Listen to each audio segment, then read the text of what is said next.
दोस्तों नमस्कार, आप देख रहे हैं लोक न्यूज। मैं कमलेश कुमार झा।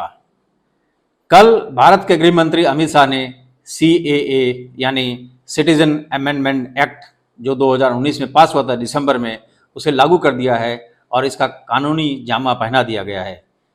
आप जानते हैं यह चुनाव के समय में, यानी चुनाव बहुत नज़दीक से अभी डिक्लेयर होने वाला है, उसी समय उन्होंने क्यों किया, इसके बहुत सारे कारण मैं आपको समझाऊंगा। लेकिन उसके पहले एक बात पर चर्चा कर लेते हैं कि इलेक्ट्रल बॉन्ड जो एक चुनावी गोरख धंधा के रूप में बहुत पहले से आ चुका है, यानी भारत के पूर्व वित्त मंत्री अरुण जेटली जो अब दिवंगत हो चुके हैं, उनके ही द्वारा यह लाया गया था। लेकिन आप समझ सकते हैं कि इस सरकार में जो भी फैसले होते हैं ये सिर्फ मंत्रियों के नहीं होते हैं। नरेंद्र मोदी के बिना परमिशन के, बिना आज्ञा के कोई भी कानून नहीं बन सकता, और यह कानून का इस तरह से दुरुपयोग होगा किसी को पता नहीं था। लेकिन इसके बहुत सारे पहलू ऐसे हैं जिसमें आज जो ईडी काम कर रही है मनी लॉन्ड्रिंग का के कारण बहुत सारे विपक्षी नेताओं को उन्होंने जेल में डाल के रखा हुआ है, और दिन प्रतिदिन हम देख रहे हैं कि विपक्षियों के ऊपर ईडी की कार्रवाई होती है मनी लॉन्ड्रिंग के तहत। और ये बहुत बड़ा मनी लॉन्ड्रिंग का एक काम हुआ है इस इलेक्ट्रल बॉन्ड के जरिए। इसको मैं थोड़ा विस्तृत जानकारी देने की कोशिश करूंगा। आपको पता है कि 15 फरवरी 2024 को, यानी इसी साल में, सुप्रीम कोर्ट ने एक बड़ा निर्णय दिया था। उन्होंने कहा था कि यह इलेक्ट्रल बॉन्ड जो है ये पूरे रूप से इलीगल है, क्योंकि इसमें लेवल प्ले का बात नहीं होता है। जैसे मान लीजिए 16,000 करोड़ इसके अंदर बॉन्ड के अंदर पैसे आए थे, तो भारतीय जनता पार्टी को इसमें मेजर अमाउंट चला गया है। यानी कई चैनल का कहना है कि 66% यानी 66% के आसपास भारतीय जनता पार्टी को मिला है, और बाकी जितनी पार्टियां हैं उनको बचे हुए रकम के थोड़े थोड़े अमाउंट गए हैं। लेकिन इससे पहले जानने की कोशिश करेंगे कि कानून में किस प्रकार के बदलाव किए गए अपने पार्टी के चंदे के रूप में लेने के लिए। और ये बड़ी चालाकी से के साथ इनकम टैक्स के रूल को बदला गया, कंपनी लॉ को बदला गया। आप जानते हैं कि अगर आप चुनावी चंदा देते हैं तो उसमें सबके रिकॉर्ड होते हैं, किसने दिया, कहाँ से दिया, ये सारे के सारे रिकॉर्ड पहले होते थे। आपको पता होगा कि कॉर्पोरेट फंडिंग का विरोध MC छागला, जो महाराष्ट्र के गवर्नर भी हुए, chief justice Mumbai high court के हुए, उन्होंने इसका विरोध किया था। उन्होंने कहा कि इसका हम विरोध करते हैं क्योंकि इसमें करप्शन है, भ्रष्टाचार होने की संभावना है। कॉर्पोरेट जो है वो निश्चित रूप से अगर कोई चुनावी चंदा किसी पार्टी को देता है तो उसका गैर फायदा उठाने की कोशिश करेगा और इससे भ्रष्टाचार फैलेगा। उन्होंने इसका विरोध किया था, परंतु आप जानते हैं कि 1980 के दशक में इसे पास कर दिया गया और कॉर्पोरेट पार्टियों को चंदा देती रहती है अभी तक। लेकिन इसे जो इलेक्ट्रल बॉन्ड के रूप में अरुण जेटली ने लाया, ये बहुत ही आश्चर्यजनक था। यानी अगर कोई आदमी इलेक्ट्रल बॉन्ड खरीदता है तो उसे KYC तो देना पड़ेगा, यानी पैन कार्ड और आधार कार्ड वगैरह जो भी लगते हैं इन्वेस्टमेंट में देना पड़ेगा, परंतु इसकी जानकारी इनकम टैक्स को नहीं दी जाएगी, ऐसा रूल बनाया गया। और कंपनी लॉ में भी उसके कोई चर्चा नहीं होगी।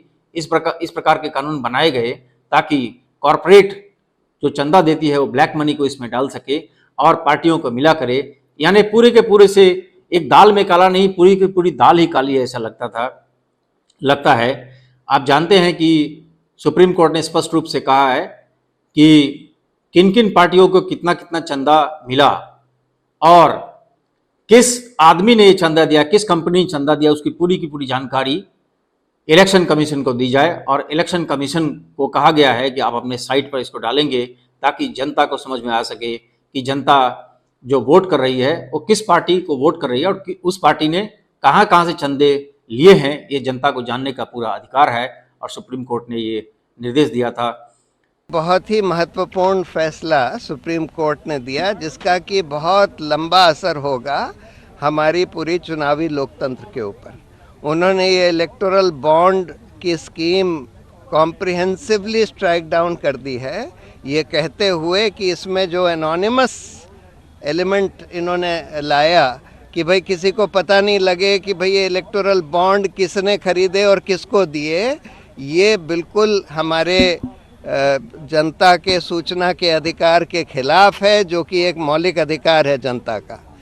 और साथ में उन्होंने तो ये जितने भी अमेंडमेंट्स आए थे कंपनीज एक्ट में, इनकम टैक्स एक्ट में, रिप्रेजेंटेशन ऑफ पीपल एक्ट में, सबको रद्द कर दिया है।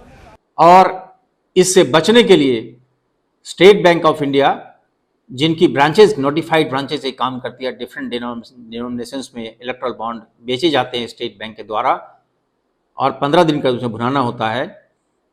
स्टेट बैंक ने बहानेबाजी की तरह इनको 6 मार्च तक ये देना था, सारा का सारा ब्यौरा देना था इलेक्शन कमीशन को, और इलेक्शन कमीशन को अपने साइट पर डालना था। लेकिन बहाना बनाते उन्होंने कहा कि ये बहुत संभव नहीं है हमारे लिए। आप जानते हैं कि नरेंद्र मोदी बार बार ये बात कहा करते हैं कि डिजिटल इंडिया, डिजिटल इंडिया, लेकिन डिजिटल इंडिया में अगर इस प्रकार के डिजिटल सब कुछ हो चुके हैं तो इस डेटा को देने के लिए टाइम इतना क्यों लगेगा।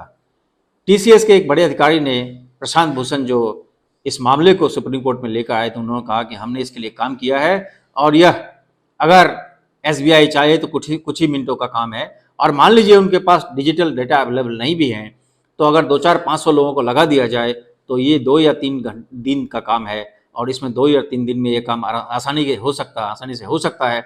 लेकिन आप जानते हैं कि स्टेट बैंक ऑफ इंडिया एक सरकारी संस्था है, सरकार की बैंक है, और कौन इसको रोक सकते हैं इस डिटेल्स को देने के लिए।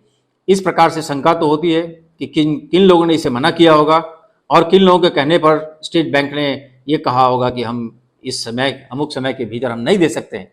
लेकिन सुप्रीम कोर्ट ने इसकी संज्ञान लेते हुए कल बहुत ही सख्त रूप अपनाते हुए कहा कि हम ये, अगर आप 24 घंटे के अंदर इस डेटा को नहीं देते हैं तो कोर्ट के माना जाएगा और आपके ऊपर सख्त कार्रवाई की जाएगी। और अब देखना है कि आज यह 24 घंटे का जो समय पूरा होता है उसके बाद स्टेट बैंक ऑफ इंडिया किस प्रकार से डेटा को देती है। बहुत ही बड़ा मुश्किल काम नहीं है, लेकिन इसको जानबूझ के छुपाया इसलिए जा रहा है क्योंकि इलेक्शन के ठीक पहले ये मामला आया। कई वर्षों से मामला चल रहा था, लेकिन सुप्रीम कोर्ट में इस मामले को सीरियसली, यानी गंभीरतापूर्वक लेते हुए इस विषय पर बहुत ही सख्त रूप अपनाया है और लगता है कि सुप्रीम कोर्ट को छोड़ने वाली नहीं है और दूध का दूध पानी हो जाएगा, ऐसा लगता है। देश का माहौल धीरे धीरे बीजेपी से खराब होते जा रहा है। मैंने पहले कहा 370 पार और 400 पार ये जुमले हैं बीजेपी के, वो इनके इंटरनल सर्वे अपने बताते हैं कि शायद 200 सीट पर ही अटक जाएंगे। ऐसे कई चैनल का ये कहना है कि उनके इंटरनल सर्वे बताते हैं और इस पे डर के मारे, यानी चुनाव हारने के डर से, जानते हैं कि अगर इलेक्ट्रल बॉन्ड का मामला सामने आया, जनता फिर समझ जाए कि भ्रष्ट पार्टी कौन है और इसमें किस किस ने चंदे दिए हैं, उसको किस प्रकार से मोदी सरकार ने फायदा पहुंचाया है। और इतना ही नहीं, ये भी खुलासा हो सकता है किस किस कंपनी में, सेल कंपनियों ने इसके लिए चंदा दिया। ये हो सकता है कि चाइना की कंपनी हो सकती है जो हमारे देश का एक दुश्मन देश है, वहां से भी ये पैसे आ सकते हैं। और इसका खुलासा होने के बाद नरेंद्र मोदी की बहुत बड़ी किरकिरी होने वाली है, इसलिए उन्होंने शायद इस बात को रोका होगा, ऐसा लोगों का शंका है। इस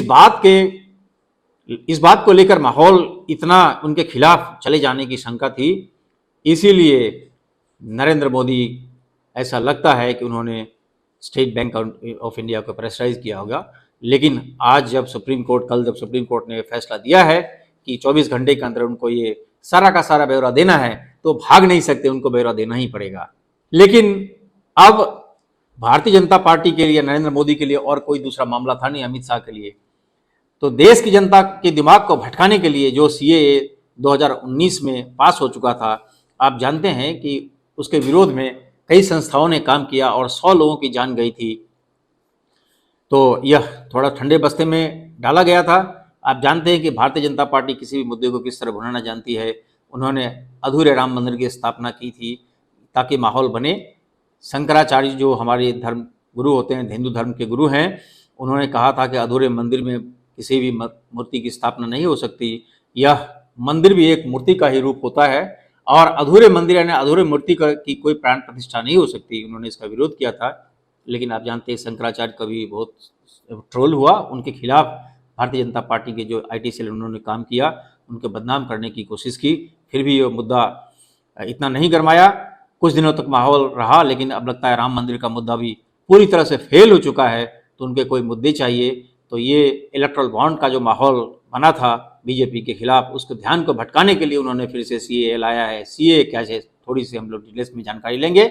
सीएए यानी सिटीजन अमेंडमेंट एक्ट दिसंबर 2019 में पास हुआ था। राष्ट्रपति ने उस पर सिग्नेचर अपना कर दिया है और एक कानूनी जामा अब तक नहीं आया था। लेकिन अब ये इलेक्शन के पहले इस मुद्दे को क्यों भटकाया गया, मैं थोड़ी जानकारी देना चाहूँगा आपको। सीएए के तहत जो भी लोग हमारे देश में 31 दिसंबर 2014 से पहले आ चुके हैं उनको नागरिकता ग्रहण करने का अधिकार मिल जाएगा सीएए के तहत। 3 देश खासकर पाकिस्तान, बांग्लादेश और अफगानिस्तान से जो आए हुए नॉन मुस्लिम है यानी हिंदू, सिख, बुद्ध, क्रिश्चियन और पारसी, इन लोगों को अपने नागरिकता, भारत की नागरिकता के लिए प्रमाण पत्र देने का मौका मिल जाएगा। और उनके आश्चर्य की बात है उनमें कोई डॉक्यूमेंट भी देने नहीं होंगे, सिर्फ उनको ऑनलाइन अप्लाई करना है और उस पर विचार किया जाएगा, उनको नागरिकता दे दी जाएगी। लाखों करोड़ों लोग पाकिस्तान से और बांग्लादेश से अपना धर्म बचाने के लिए, अपना सम्मान बचाने के लिए इस देश में आए, उनको नागरिकता नहीं मिलती थी। अपने ही देश में वो नागरिकता के बगैर अपमानित होते थे। नरेंद्र मोदी जी ने हिंदू, बौद्ध, जैन, ये सारे सिख, ये सारे लोगों को नागरिकता देकर उनका सम्मान करने का काम नरेंद्र मोदी जी ने किया। तो ये नॉन मुस्लिम का एक जो कंसेप्ट इसमें सीएए में रखा गया है, इसका कानूनी जामा पहनाकर चुनाव में फायदा उठाने की कोशिश के लिए, यानी एंटी मुस्लिम ये कानून है, इसलिए बहुतायत हिंदुओं का सपोर्ट उनको मिलेगा, ये सोचकर अमित शाह और नरेंद्र मोदी और भारतीय जनता पार्टी ने इस कानून को जामा पहनाने की कोशिश की है। लेकिन आप ये मान के रखिए कि हिंदू इतना पढ़े लिखे हैं, उनका समाज इतना सभ्य है कि भारत की टोटल 90 करोड़ के आसपास वोटर में से भारतीय जनता पार्टी को मैक्सिमम मिला था 2019 में, तो 22 करोड़ वोट मिला था। कि हिंदू उतने असभ्य नहीं होते हैं कि छोटी सी बातों से आपके ऊपर आकर्षित हो जाएंगे, वो सब कुछ देखते हैं। आपने देखा राम मंदिर के मुद्दे को भी उन्होंने हाथ नहीं लिया। ठीक है, राम के सब भक्त हैं, हम भी भक्त हैं, लोग पूजा पाठ घर में करते हैं, राम की आराधना करते हैं, उनके आचरण को फॉलो करने की कोशिश करते हैं। लेकिन राम के नाम पर वोट मांगने की जो साजिश नरेंद्र मोदी ने रची थी वो पूरी तरह से फेल हो चुकी है और अब उनको नया मुद्दा चाहिए। तो सीएए से अच्छा मुद्दा और क्या हो सकता है। उन्होंने फिर इसी मुद्दे को भुनाने की कोशिश की है। देखिए जनता क्या करती है, लेकिन हमारा पूरा विश्वास है कि यह मुद्दा भी फेल होगा। अब उसके पहले इलेक्टोरल बॉन्ड में जब सबके नाम आएंगे कि किस किस कंपनियों ने उनको कितने चंदे दिए और उनके फेवर में उनकी कंपनियों को क्या क्या फायदा नरेंद्र मोदी और उनकी सरकार ने पहुंचाया है, उसके बाद पता जनता को चलेगा।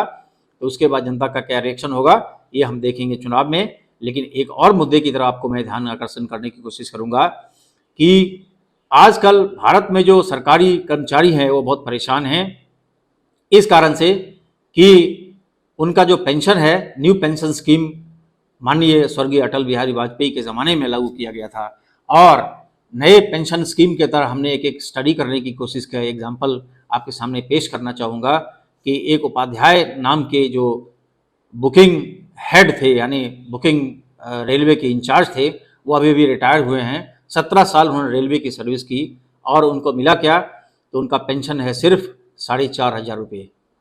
आप समझ सकते हैं इसके महंगाई में 4,500 रुपये में आदमी कैसे अपना गुजारा करेगा। बुढ़ापा एक ऐसी चीज़ है जहाँ पे बहुत से मेडिकल की ज़रूरत पड़ती है और लोग बहुत परेशान हैं आजकल। मैंने उपाध्याय जी से पूछा था कि आपकी सैलरी कितनी थी। उन्होंने कहा कि उनकी सैलरी 79,000 रुपये हर महीने थी।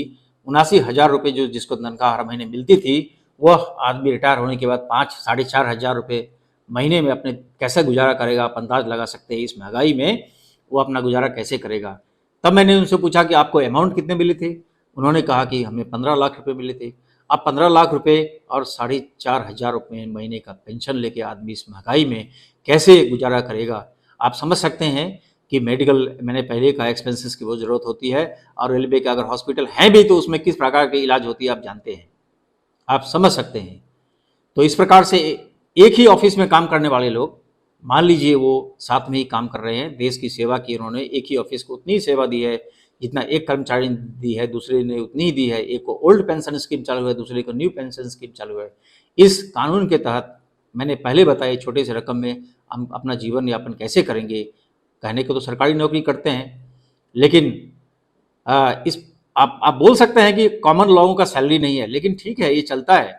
लेकिन मान लीजिए देश के ऊपर इतना बड़ा कर्जा आप लेते हैं, आप 14 लाख करोड़ अपने दोस्तों के माफ़ करते हैं, बिजनेसमैन अदानी अंबानी के माफ़ करते हैं और अपने सरकारी कर्मचारी जो 17 साल आपकी सेवा कर चुके हैं, 20-20 साल सेवा जिन्होंने दी है, उनके लिए आपके पास पैसा नहीं है। आपके पर देश का कर्जा 55 लाख करोड़ से इन 10 सालों में 225 लाख करोड़ हो चुका है, उसके लिए आपके पास पैसा है। आपको चमकाने के लिए बहुत पैसे हैं, देखने के लिए पैसे हैं, आपको नया पार्लियामेंट बनाने की जिसकी कोई आवश्यकता नहीं थी, उसके लिए 22,000 करोड़ आपने खर्चा किया। नरेंद्र मोदी खूब 8,500 के प्लेन में चलते हैं और उनके लिए सारे के सारे सुख सुविधाएं मौजूद है। किसान वहाँ मर रहा है बॉर्डर पर, उन्हें MSP नहीं मिल रहा है। हम लोग भी एक किसान परिवार से हम जानते हैं किसानों को क्या दर्द होता है, वो कितना मेहनत करते हैं, हर एक गर्मी हो, बरसात हो, जाड़ा हो, हर मौसम में वो काम करते हैं। और अब इनके जो व्यापारी वर्ग हैं नरेंद्र मोदी जी के समर्थक, वो तो कह रहे हैं कि अन्नदाता नाम का शब्द उनके लिए प्रयोग क्यों किया जाता है। अब बताइए, जो अन्न उपजाता है, आपको अन्न उपजाकर आप जिसके ऊपर पेट पालते हैं, भले ही आप पैसा देते होंगे, लेकिन ये नाम भी उनको खराब लग रहा है। किस प्रकार का माहौल देश में बनाया जा रहा है, और ये गोदी और चिंटू और पिल्लू मीडिया इस प्रकार से देश में किसानों का नाम बदनाम कर रही है। दोस्तों, अगर आपको हमारा चैनल पसंद आया हो, हम गोदी मीडिया से आपको दूर ले जाकर सच्चाई की जानकारी देना चाहते हैं। हमारे YouTube चैनल में बहुत सारे व्यूअर्स सप्रेस हो रहे हैं, उनके रीच कमी की जा रही है। अगर इस न्यूज़ को आप चाहते हैं कि इस प्रकार की निष्पक्ष और स्वतंत्र न्यूज़ देखते रहें, तो हमारे चैनल को सब्सक्राइब करिए। सब्सक्राइब बटन दबाइए, उसके बाद एक बेल आइकॉन आएगा, उसको दबाइए। इसमें कोई खर्चा नहीं होता, और लेफ्ट साइड में जो ऑल आएगा, ऑल को दबाइए। इस प्रकार से ये, और लाइक करिए, क्योंकि YouTube पर अगर आप लाइक नहीं करेंगे तो हमारा समाचार आगे नहीं बढ़ता है। आपसे मेरी गुजारिश करूंगा, या आप मेरा चैनल आपको पसंद आए, हमारे समाचार अगर पसंद आए आपको, तो इसको ज़रूर सब्सक्राइब, लाइक, ये सब करिए। इसमें कोई पैसा नहीं खर्चा होता है। इन्हीं समाचारों के साथ मुझे दीजिए इजाज़त। नमस्कार।